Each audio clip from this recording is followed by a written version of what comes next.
Tendo em vista a importância da votação, a importância de cada emenda, as emendas, elas têm conteúdos diferentes, cada emenda tem conteúdo diferente.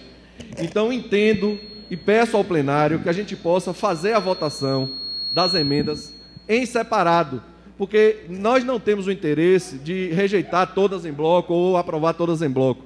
Eu acredito que é importante que a gente discuta emenda por emenda, é uma lei extremamente importante. Então, quero pedir ao plenário que a gente possa fazer a votação individual das emendas, porque os temas são diferentes. Questão de ordem, senhor presidente.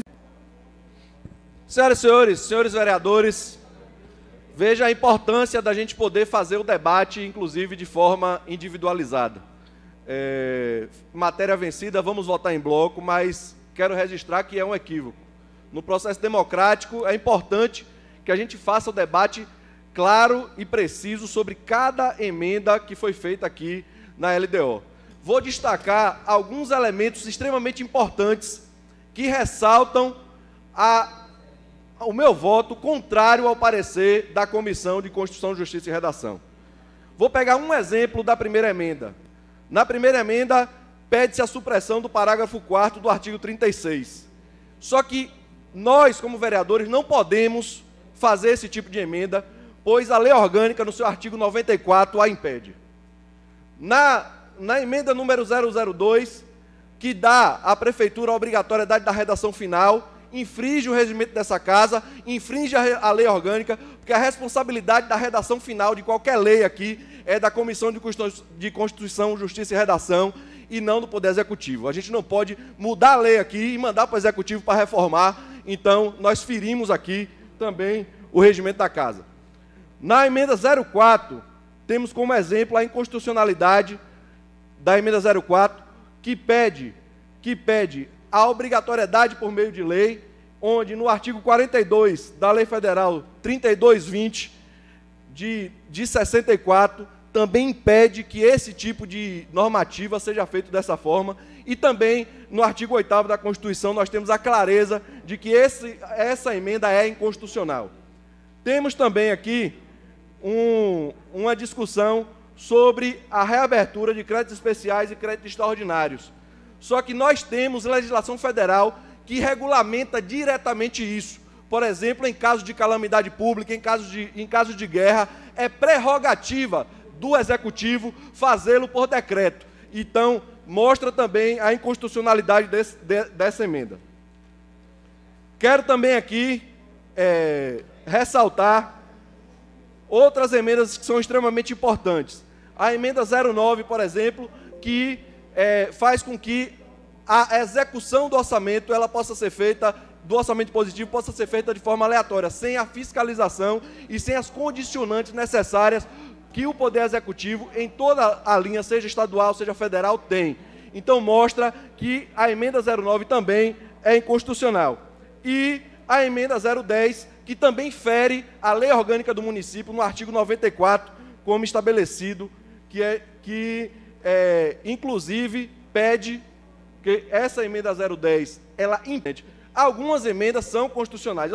Quero pedir a atenção de Vossas Excelências nessa votação importante, ressaltando, inclusive, a importância da gente ter que fazer a votação individual de cada emenda e de cada parecer.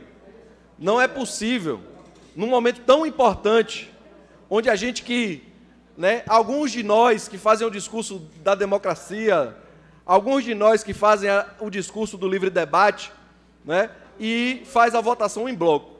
Então, como o tempo é curto, eu vou citar alguns elementos importantes que a Comissão de Orçamentos e Finanças colocaram aqui de maneira clara e justifica a manutenção desse parecer. Vou pegar a emenda 01 do vereador Silvio Dias. O vereador coloca uma mudança no artigo 33, onde ele diz o seguinte, de forma clara, ele diz, para as operações de crédito definitivo, será necessária aprovação prévia de crédito suplementar por parte do Poder Legislativo por maioria absoluta, nos termos do disposto do artigo 118 da Lei Orgânica. Senhoras e senhores, isso aqui é um absurdo. O vereador confunde o que é crédito com crédito especial com crédito suplementar. Pior, cria um conceito que nem existe do ponto de vista orçamentário, que é crédito definitivo. O vereador está criando um conceito e misturando esse conceito de crédito definitivo com crédito suplementar. Eu vou só ressaltar, vereador, isso aqui é um descalabro. Isso aqui é um desconhecimento total do que é orçamento e finanças na gestão pública. Por isso a comissão, de fato, deu parecer extremamente claro. Ponto. Veja, para ajudar no debate, nós vamos pontuar algumas coisas. Existem alguns tipos de crédito colocados de maneira clara. Veja só, se a receita de capital, ela for menor do que a receita corrente, a gente tem obrigatoriamente que fazer votação absoluta de 2/3.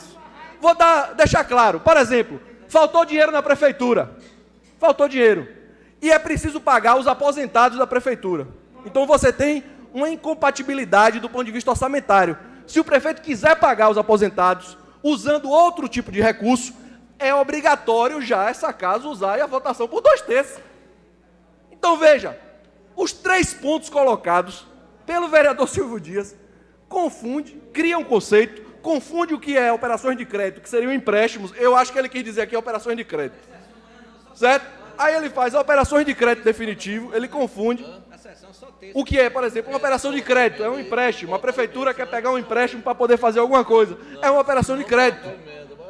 Mas isso não tem nada a ver com crédito suplementar. Então, mesmo que ele quisesse falar de operações de crédito, que não foi isso que ele disse, ele criou o conceito de operações de crédito definitivo, ele confunde. Então, eu peguei um exemplo que mostra que a Comissão de Finanças, Orçamento e Fiscalização está correta no parecer.